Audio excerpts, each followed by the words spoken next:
"You're too boring for my lifestyle," she said while clubbing. I turned my boring hobby into a six-figure brand. Her sponsorship begging email? Straight to spam. I should have known something was wrong when Ashley started coming home at 3 a.m. smelling like expensive cologne that wasn't mine. I'd been dating Ashley for 18 months, and for the first year, she seemed to appreciate my steady nature. I was the reliable software developer who picked her up from late shifts and listened to her dreams of becoming a lifestyle influencer. But everything changed when she started networking with club promoters and brand ambassadors who promised her access to exclusive events and sponsored content deals. I discovered just how she really felt about me during what was supposed to be a quiet Saturday evening at my apartment. Ashley was getting ready for another night out, applying layers of makeup while FaceTiming her friend Brittany about their plans for some rooftop party in the city. I was in my corner workspace, trimming excess clay from a bowl I'd thrown earlier that day. Pottery had become my weekend escape, something meditative after long weeks of debugging code and managing client projects. "Girl, you should see Ryan right now," Ashley said into her phone, not realizing I could hear every word from the kitchen. "He's literally playing with mud like a 5-year-old while I'm getting ready for the Zenith launch party. It's honestly embarrassing." My hands stopped moving on the clay. I'd been working on this piece for 2 hours, carefully shaping the walls and smoothing the surface. To me, it was art. To her, apparently, it was child's play. "I know, right?" Ashley continued, her voice carrying that Valley Girl inflection she adopted when talking to her influencer friends. "Like, I need someone who matches my energy. Someone who understands that image matters." Ryan's idea of a wild Friday night is watching pottery tutorials on YouTube and going to bed at 10 p.m. It's painfully boring. Brittany's laugh crackled through the phone speaker. "Girl, why are you still with him then? There were literally 3 guys at Marcus's event last week asking about you." "Trust me, I'm working on it," Ashley replied, applying another coat of highlighter to her cheekbones. "I just need to find the right exit strategy. Ryan's stable and pays for everything, but he's not going to take me to the places I need to be seen." I set down my clay tools and walked into the living room where Ashley was adjusting her outfit, a tight black dress I'd never seen before that probably cost more than my monthly pottery supplies budget. She glanced at me in the mirror, and for a moment, her expression shifted like she wasn't sure if I'd overheard. "Hey babe," she said with forced sweetness. "You're not going to wait up for me again, are you? Tonight's going to be really late." "Actually," I said, crossing my arms, "I was thinking maybe tomorrow we could try something different. There's a pottery studio downtown that offers couples classes. I thought you might enjoy learning something new together." Ashley's face went from fake smile to genuine horror in record time. "Pottery classes? Ryan, are you serious? You want me to get my hands dirty making ashtrays when I could be networking with people who matter?" "They're not ashtrays, Ashley. It's actual art. Some of these pieces sell for hundreds of dollars." She laughed, but it wasn't a pleasant sound. "Hundreds of dollars? Ryan, I made more than that from one Instagram post last month. Real men don't play with clay, they build empires. They understand that success means being seen at the right places with the right people." "So what am I, then? Not a real man because I enjoy creating something with my hands?" Ashley's phone buzzed with a text, and she immediately started typing back, effectively dismissing me while standing 3 feet away. "Look, I don't want to hurt your feelings, but we want different things. I need someone who can keep up with my lifestyle, someone who understands that appearances matter in the influencer world." She grabbed her designer purse, one I'd helped her pay for during an emergency shopping trip last month, and headed toward the door. "I'm going out with people who actually have ambition. Maybe you should think about whether you're holding me back." After she left, I sat in my living room staring at the clay bowl I'd been working on. 6 months of pottery classes, and I'd never felt more passionate about anything in my life. The feel of the clay responding to my touch, the satisfaction of creating something beautiful and functional from raw earth. Ashley saw it as childish, but it felt like the most authentic part of who I was becoming. 2 days later, Ashley posted Instagram stories from the Zenith party, her arm draped around some guy in an expensive suit who owned a string of nightclubs downtown. The caption read, Finally found someone who knows how to live life to the fullest. Dizzy Sparkles #upgrade complete #living my best life. I screenshotted it not out of jealousy, but because I realized she'd just done me the biggest favor of my life. The breakup hit harder than I expected, not because I missed Ashley's constant criticism, but because her words had planted seeds of doubt about my choices. I found myself questioning whether pottery really was just a childish hobby, whether I was wasting my weekends on something that would never amount to anything meaningful. 3 weeks into my post-Ashley depression, I was scrolling through pottery forums at 2 a.m., looking for some kind of validation that what I loved doing wasn't completely pointless. That's when I stumbled across a thread that changed everything. Artists making 6 figures from ceramics, how they built their brands. I clicked expecting to find maybe a few lucky professionals who'd spent decades perfecting their craft, but instead discovered an entire ecosystem of pottery artists who were thriving financially through online sales and custom commissions. There was Jennifer from Portland who was earning $8,000 monthly selling minimalist vases through Instagram. Michael from Austin had a waiting list of clients paying $400 to $600 for custom dinnerware sets. Sarah from Brooklyn had just landed a $15,000 contract creating ceramic installations for a boutique hotel chain. These weren't people with decades of experience or fancy art school degrees. Most had started pottery as stress relief and accidentally discovered they could monetize their passion. I spent the next 4 hours reading every success story, taking notes on pricing strategies, social media approaches, and customer acquisition methods. The more I researched, the more I realized that what Ashley had dismissed as playing with mud was actually a legitimate business opportunity in the growing handmade goods market.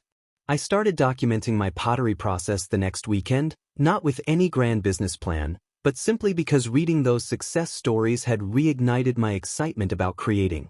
I set up my phone to record time-lapse videos of me throwing bowls and trimming vases, then uploaded them to a new Instagram account I created called Ryan Makes Ceramics. The username felt awkward at first.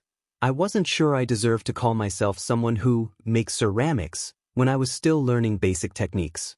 My first post got 12 likes, mostly from the pottery community hashtags I'd researched. The second got 37.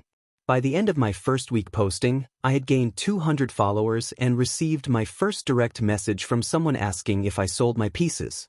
I stared at that message for 10 minutes, my heart racing with possibility I'd never considered before. "Hi. I love your glazing technique on that blue bowl from yesterday's post. Do you take custom orders?" The blue bowl she was referring to had been an experiment with a new Celadone glaze I'd mixed myself, layering it over a dark stoneware body that created this incredible depth of color. I'd posted it because I was proud of how it turned out, but I never imagined someone would want to buy it.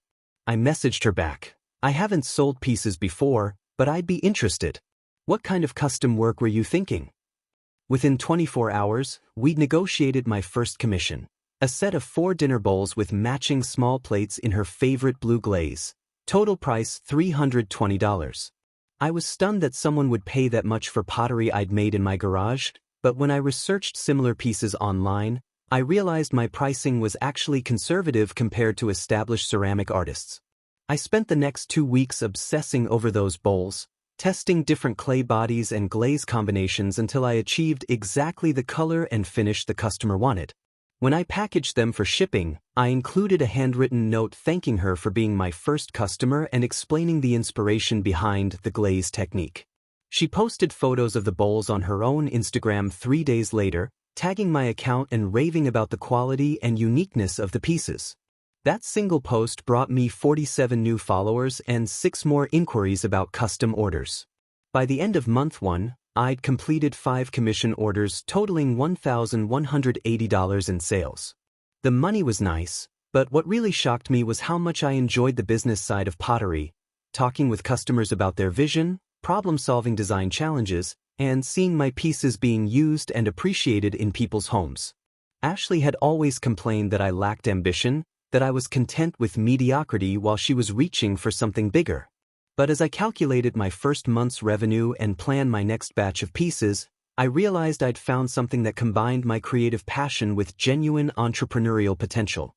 The irony wasn't lost on me that what she'd called my most embarrassing trait might actually be the key to building something significant. By month 2, I realized my garage setup wasn't going to cut it anymore. Between my regular pottery wheel, kiln, and growing inventory of finished pieces, I was running out of space to actually park my car. More importantly, my commission waitlist had grown to 3 weeks, and I needed to scale production without sacrificing the handmade quality that customers were paying premium prices for. I spent a weekend clearing out half my garage and investing $3,200 of my pottery earnings into professional equipment, a larger kiln that could fire 12 pieces at once, a second pottery wheel for larger work, and proper ventilation that would let me work year-round without worrying about fume buildup. The transformation was remarkable. What had been a cramped hobby corner became a legitimate ceramic studio that looked professional enough to photograph for social media content. I officially registered Terra Forma Ceramics as my business name, inspired by the Latin words for earth and form. The branding felt right, sophisticated enough for the design-conscious customers I was attracting, but still connected to the elemental nature of working with clay. I designed a simple logo featuring a minimalist pottery wheel and started using consistent photography and packaging that reinforced the artisanal luxury positioning I was developing. My Instagram following had grown to 2,800 people, and I was posting daily content that mixed finished pieces with behind-the-scenes process videos. The time-lapse videos of me centering clay and pulling up bowl walls consistently got the most engagement, with viewers commenting about finding the process meditative and satisfying to watch. I started incorporating more educational content, explaining different glazing techniques and sharing the science behind why certain color combinations work together. The turning point came when a food blogger with 45,000 followers discovered my work and commissioned a complete dinnerware set for her new cookbook photography. She wanted 16 place settings in my signature sage green glaze, with each piece featuring subtle variations that would photograph beautifully while maintaining visual cohesion. The order was worth $2,400, but more importantly, she insisted on featuring the pottery prominently in her cookbook photos and crediting Terra Forma Ceramics in the acknowledgments. When her cookbook launched 3 weeks later, my Instagram gained 800 new followers in a single day, and I received 23 new commission inquiries within 48 hours. The exposure led to my first wholesale opportunity when the buyer for a boutique home goods store in the design district reached out about carrying my work. "We've been following your Instagram for months," she explained during our phone call. "Our customers are constantly asking about handmade ceramics, and your aesthetic perfectly matches our brand values. Would you be interested in creating an exclusive line for our stores?" The wholesale deal required me to develop standardized designs that could be reproduced consistently while maintaining the handmade character that defined my brand. I created 5 core pieces: a dinner plate, salad plate, bowl, mug, and small vase, each available in 3 signature glazes I'd perfected over months of experimentation. The initial order was for 120 pieces at wholesale pricing that would retail for $85 to $165 per item, generating $6,800 in revenue for what would become my most efficient production run yet. As I worked through that first wholesale order, I realized I'd accidentally built exactly what Ashley had always claimed I lacked: a business with real growth potential. My monthly revenue had jumped to $8,400, and I was fielding calls from interior designers who wanted custom pieces for high-end residential projects. A local restaurant group reached out about creating signature dinnerware that would reinforce their farm-to-table brand identity.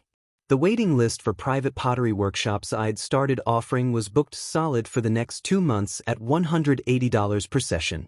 The most satisfying moment came when I received an email from the editor of a prominent design magazine asking to feature Terra Forma Ceramics in their upcoming issue about artisan entrepreneurs who were redefining luxury goods. "We're particularly interested in your story," the editor wrote, "because you represent this new generation of makers who are building sustainable businesses around authentic craftsmanship rather than mass production." As I read that email in my garage studio, surrounded by leather-hard pieces waiting for their first firing and shelves lined with glazed work ready for final firing, I thought about Ashley's dismissive comments about pottery being a waste of time that real men wouldn't pursue. 6 months after she'd called my passion embarrassing and childish, I was generating more monthly income from ceramics than many people made from their full-time jobs, building a brand that design professionals respected, and doing work that felt more meaningful than any corporate project I'd ever completed. The Design magazine feature changed everything overnight. When Modern Living published their article titled, "From Heartbreak to Handmade, How One Developer Built a Ceramic Empire from His Garage," my phone didn't stop buzzing for 3 days straight. The article included a full-page photo of me working at my pottery wheel, surrounded by finished pieces that showcased my signature glazing techniques, and a sidebar breaking down my first-year revenue growth that made the business look more impressive than I'd realized myself.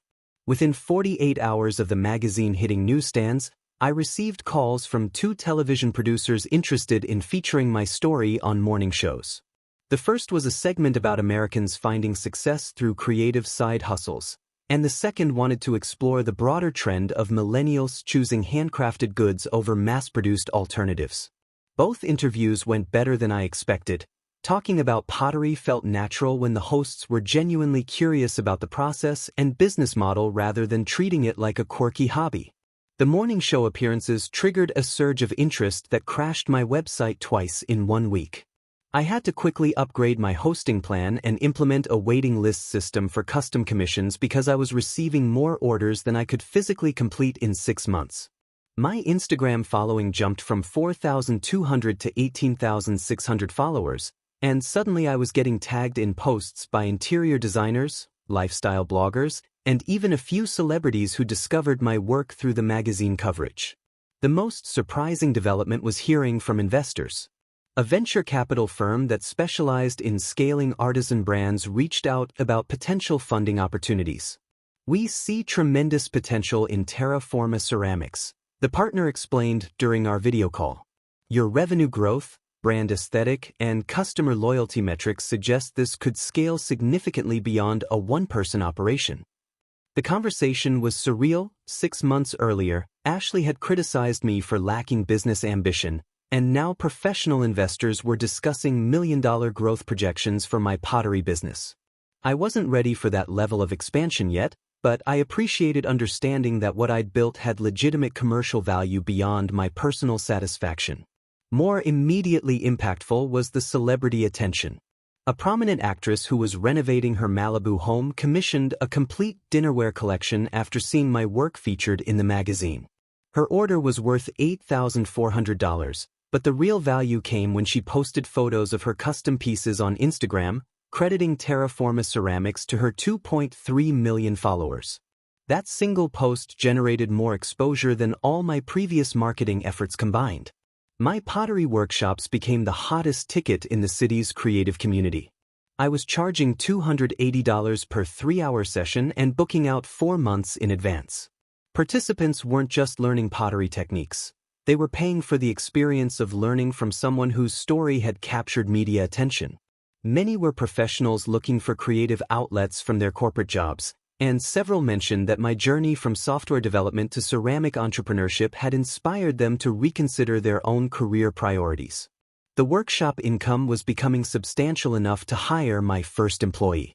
I brought on Marcus, a recent art school graduate who'd been following my work since my early Instagram days. Having help with production meant I could focus on design development and business strategy while maintaining the quality standards that had built my reputation.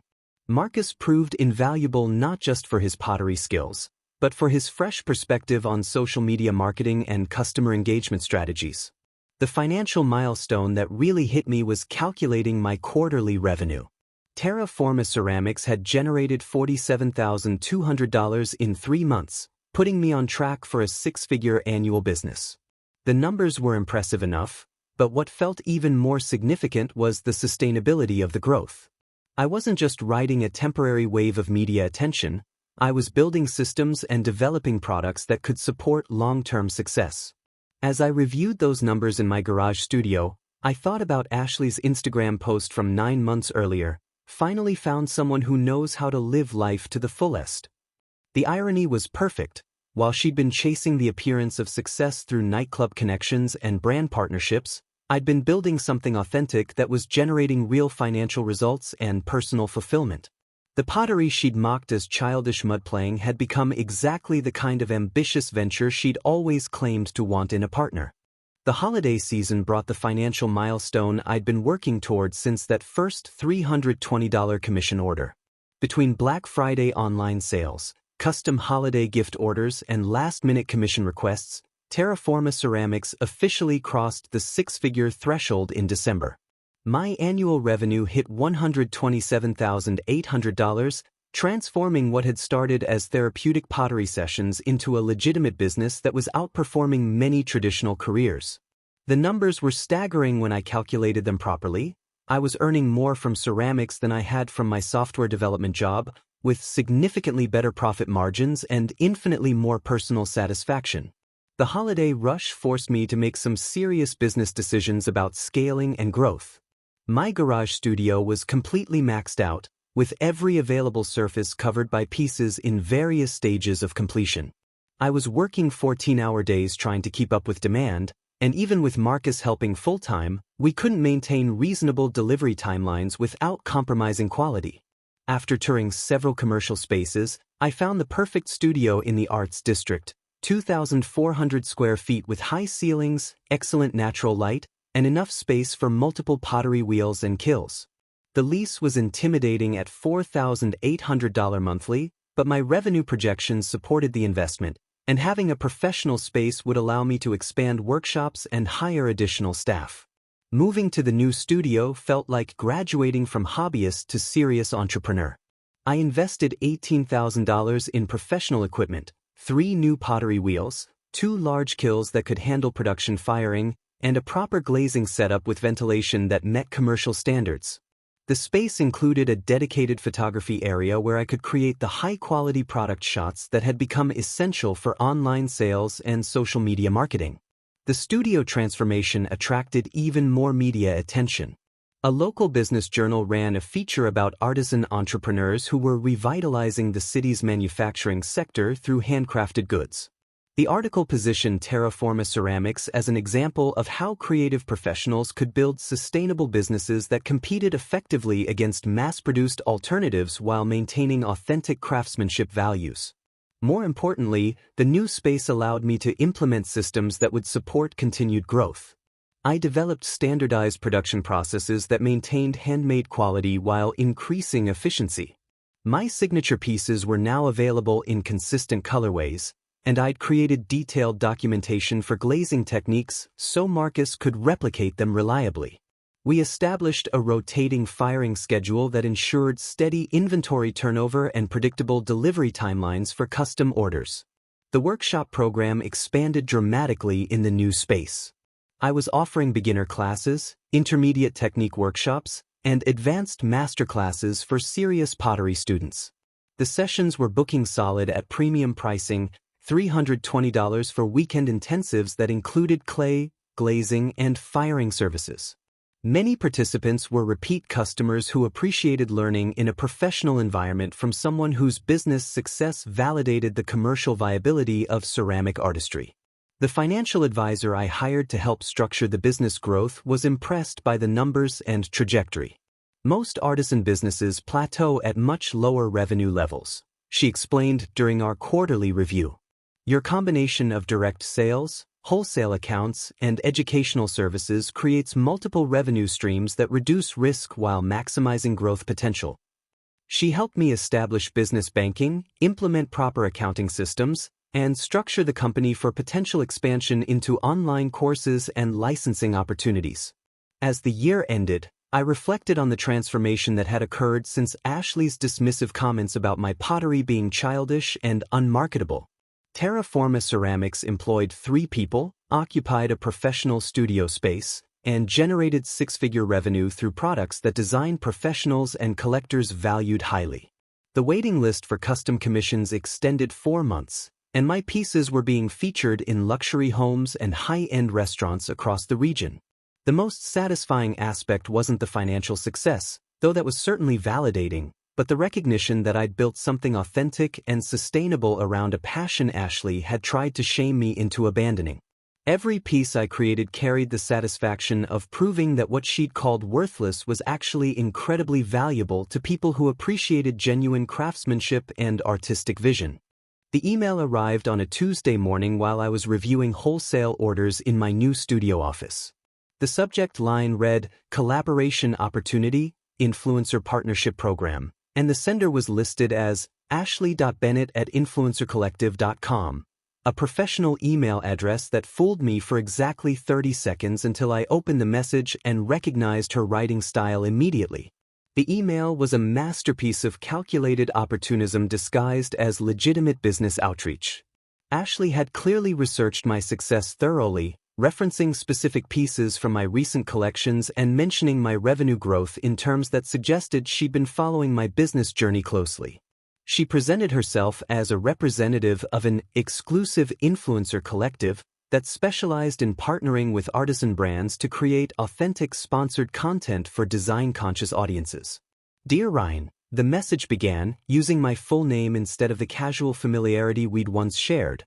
"I hope this email finds you well and thriving with Terra Forma Ceramics.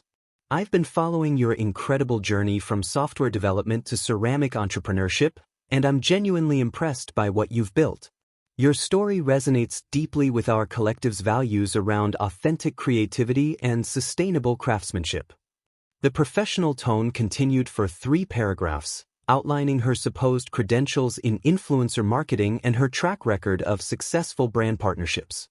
She mentioned her current follower count of 47,000 across platforms, her engagement rates with design and lifestyle content, and her experience creating high-converting sponsored posts that feel organic and authentic to her audience. But the real reveal came in the 4th paragraph, where her desperation started bleeding through the professional facade. "I'll be honest, Ryan, watching your success has been both inspiring and humbling. You've proven that passion and dedication can create something truly remarkable, and I respect how you've built Terra Forma into such a respected brand.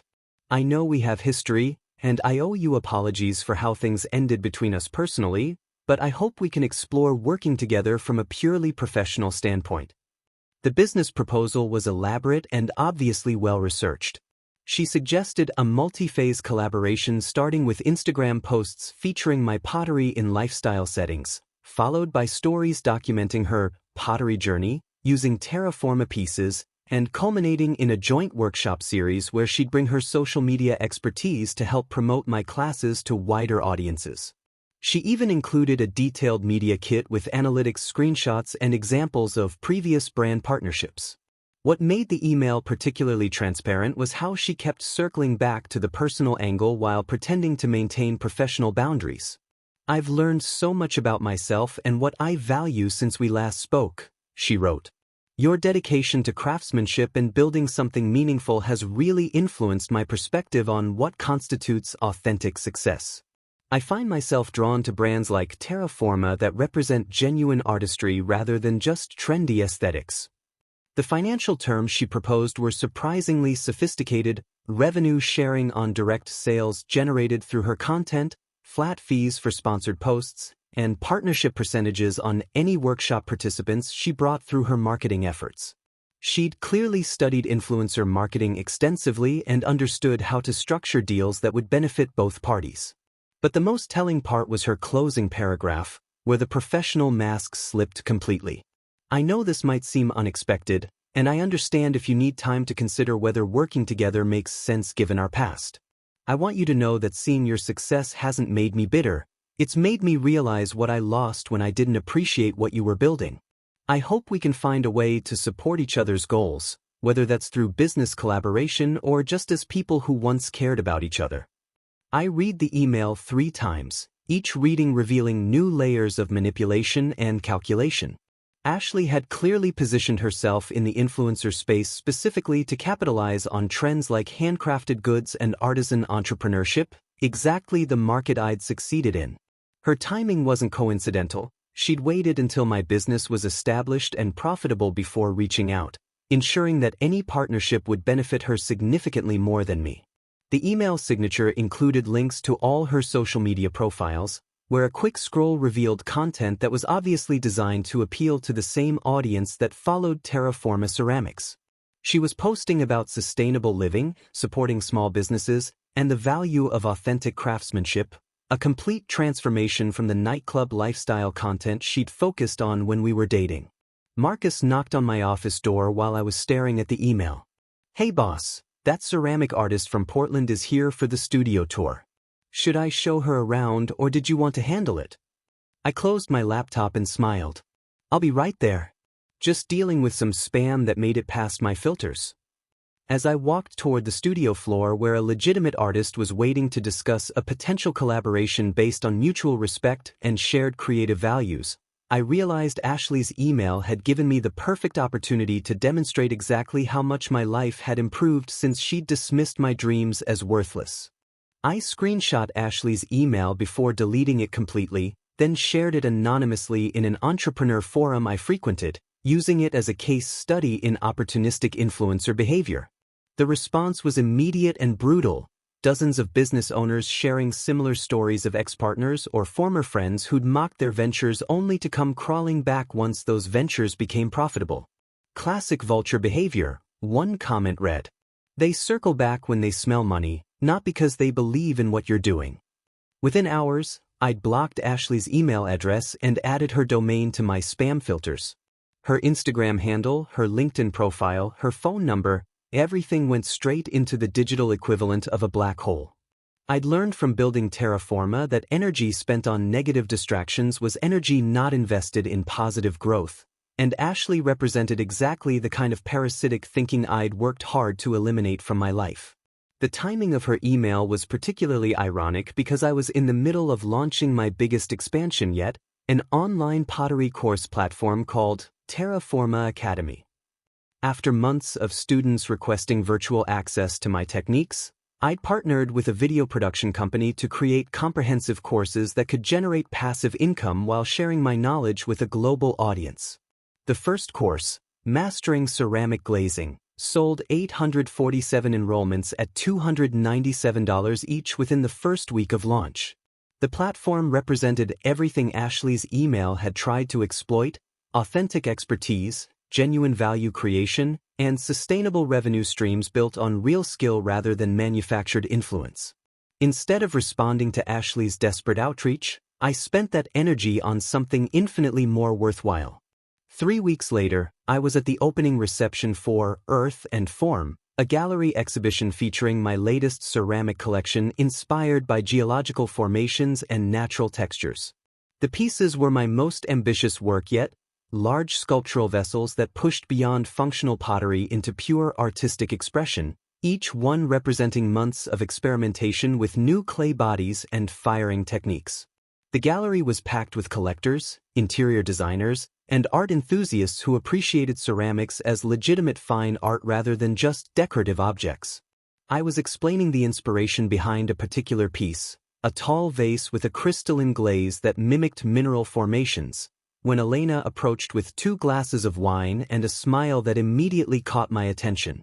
She was the gallery's new curator, recently hired from a prestigious museum position, and had been instrumental in organizing the exhibition. "Your artist talk was fascinating," she said, offering me one of the wine glasses. "I love how you connect the scientific aspects of ceramics with the emotional satisfaction of creation. Most artists struggle to articulate that balance between technical mastery and creative intuition. Elena understood art from both emotional and intellectual perspectives, appreciating not just the finished pieces but the processes and decisions that created them. Our conversation flowed naturally from ceramic chemistry to contemporary art trends to our shared appreciation for craftsmanship in an increasingly digital world. She mentioned growing up around her grandmother's pottery wheel in Mexico, developing an early appreciation for clay work that had influenced her career in museum curation. "There's something profound about working with earth and fire," Elena said as we walked through the exhibition together. "Your pieces capture that elemental energy while maintaining such sophisticated technical execution. It's rare to see someone balance artistic vision with business success so effectively." As the evening progressed, I found myself genuinely engaged in conversation with someone who valued substance over superficial appearances. Elena asked thoughtful questions about my transition from software development, my long-term artistic goals, and how I plan to continue growing while maintaining the authentic craftsmanship that defined my brand. She understood the challenges of scaling creative work without losing its essential character. When the reception wound down and Elena offered to show me some pieces from the gallery's permanent collection, I realized how different this felt from every interaction I'd had with Ashley. Elena appreciated my work for its intrinsic value, understood the dedication required to master ceramic techniques, and respected the business acumen I'd developed without treating it as her meal ticket or social media opportunity. Walking through the gallery's storage area, seeing Elena handle historic ceramics with the reverence they deserved while explaining their cultural significance, I understood what a relationship built on mutual respect and shared values actually looked like. As we examined a 15th-century piece from her museum's collection, Elena mentioned that she'd been following Terraforma's journey since the magazine feature. "What impressed me most wasn't the business success," she said, "but how you maintained artistic integrity while scaling production. That's incredibly difficult to achieve, and it speaks to having clear values about what you're creating and why." Driving home that night, I thought about Ashley's email sitting unread in my spam folder.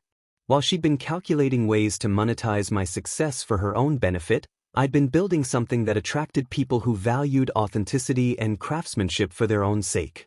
Elena represented everything Ashley wasn't: intelligent, accomplished, genuinely interested in art and culture, and completely self-sufficient. The contrast was so stark it was almost comedic.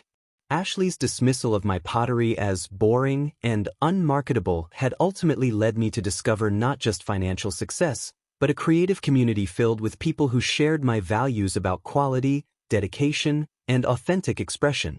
Her desperate attempt to reconnect now that those values had proven profitable was the perfect confirmation that losing her had been the best thing that ever happened to my career and personal life.